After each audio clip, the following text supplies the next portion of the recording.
You want to make sure that you're ending the Skywalker saga in a way that feels fitting and emotional and gratifying. You know, the end of this saga has to feel surprising but also inevitable. That when you look through it again, you think of course that's how it had to end. Of course that's where these characters had to go.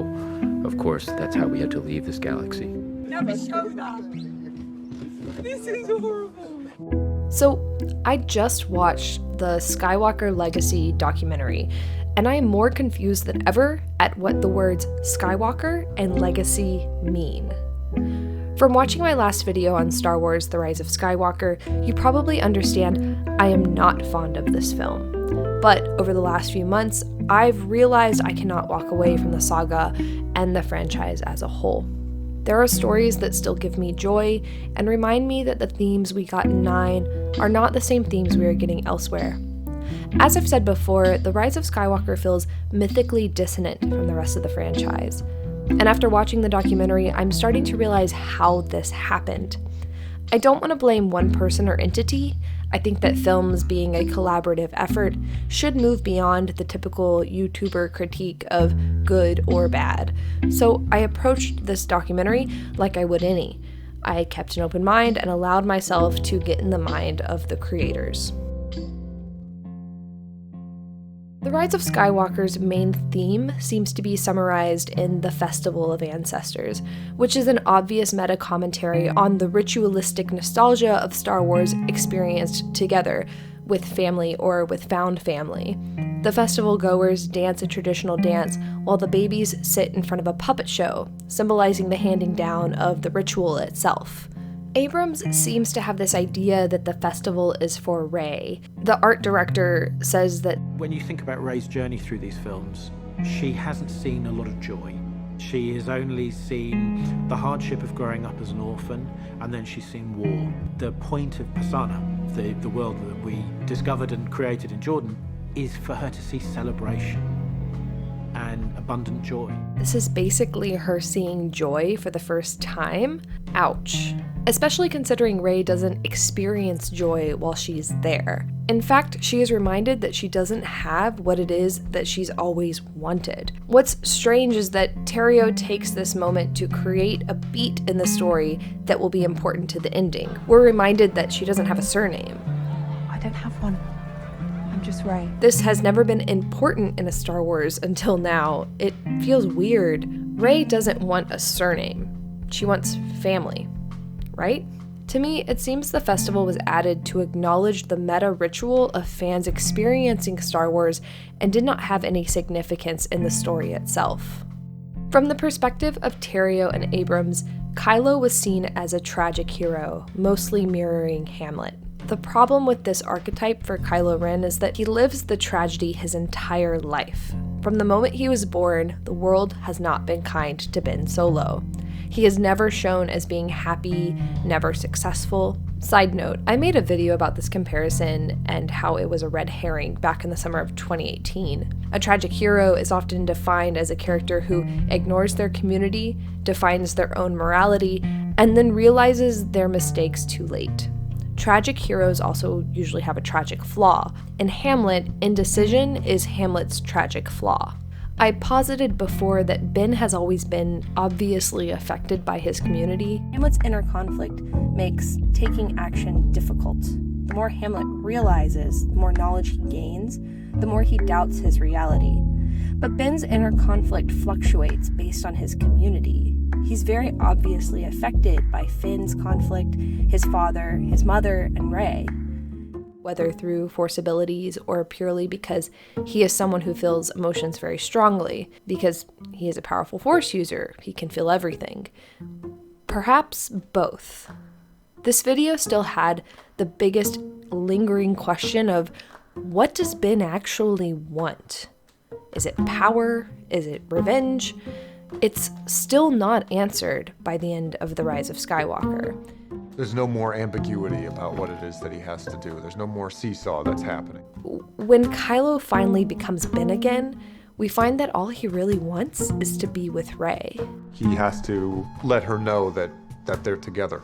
But I don't know that he entirely is sure what's going to happen from there. The great tragedy is that we don't have him for very long in the story. But Which brings me to the Dyad.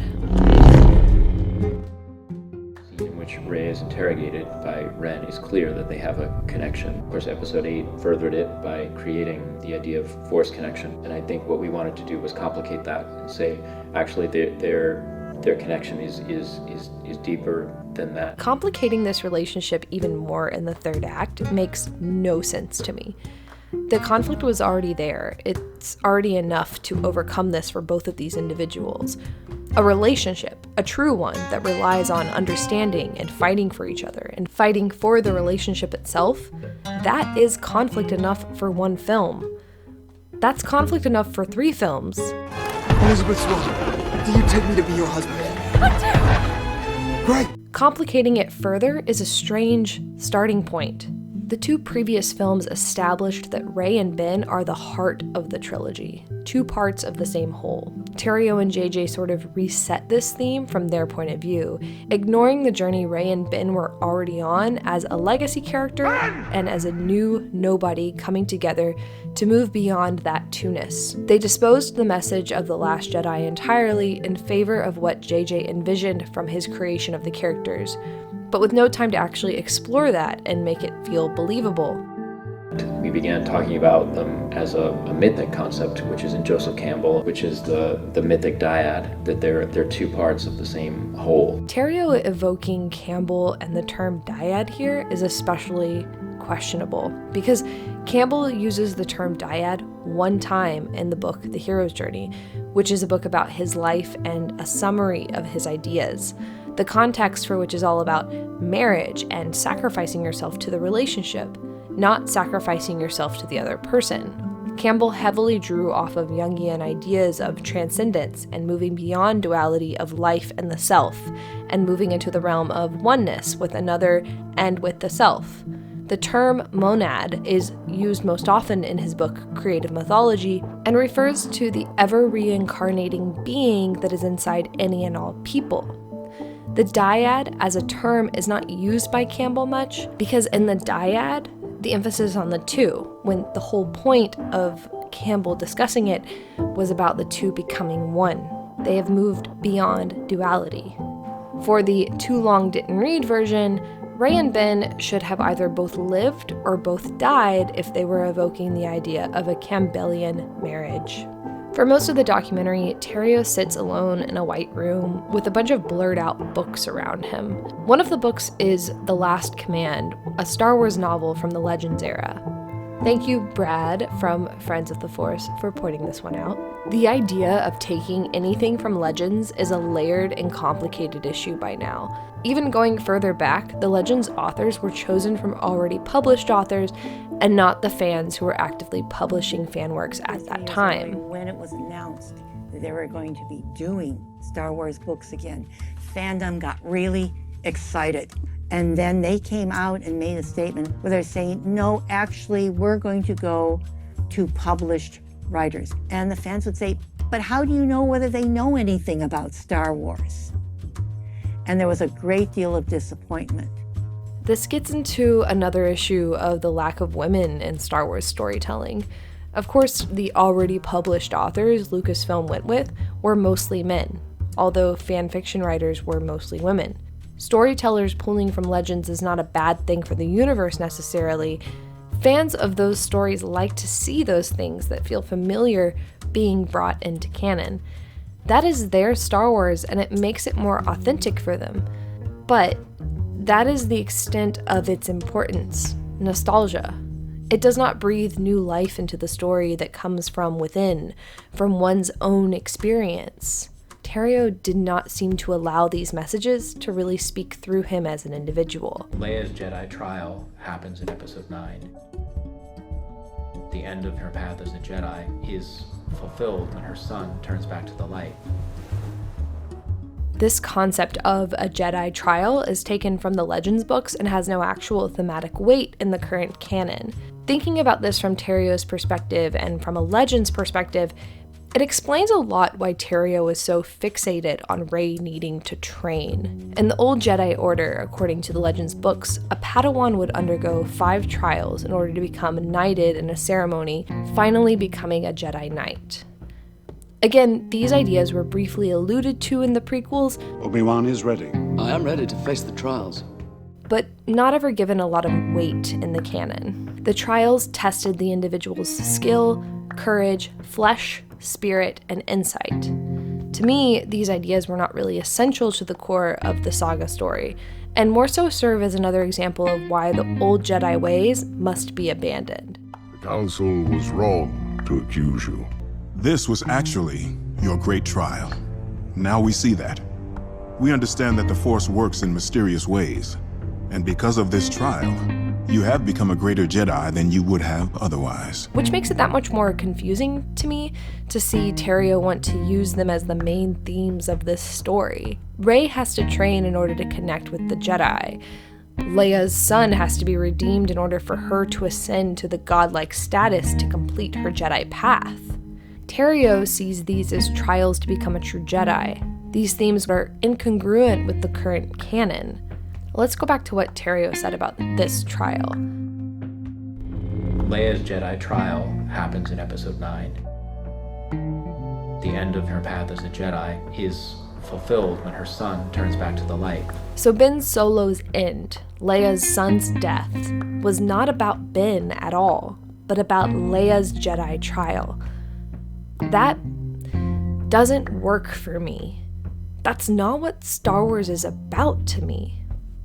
To me, Star Wars was never about training to become a Jedi Master.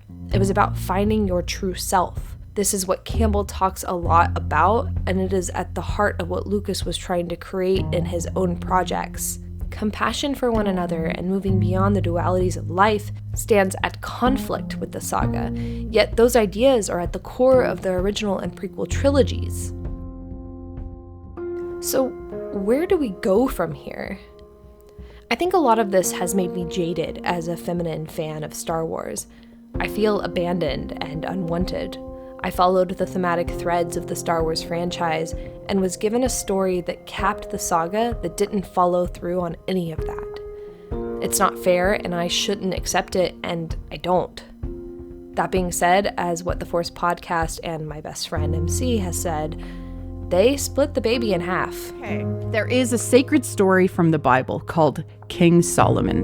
What ended up happening with the rise of Skywalker is that they took the mythological baby that we share and they cut the baby in half in the rise of Skywalker. There are still Star Wars stories for us. They gave us half of the myth. Why not try to make it whole? Not just with other stories in the franchise, though, which are also great, but we sometimes forget the fans are a part of the myth as well. Our reception of these stories is a part of the story that will be passed down to the next generation. What we demand and why we demand it is a crucial point in the saga of the Star Wars fandom. So, I propose, let's keep that in mind, and let's support fan creators that put forth stories that mean the most for us. This is a part of the myth too. We are all a part of the myth too.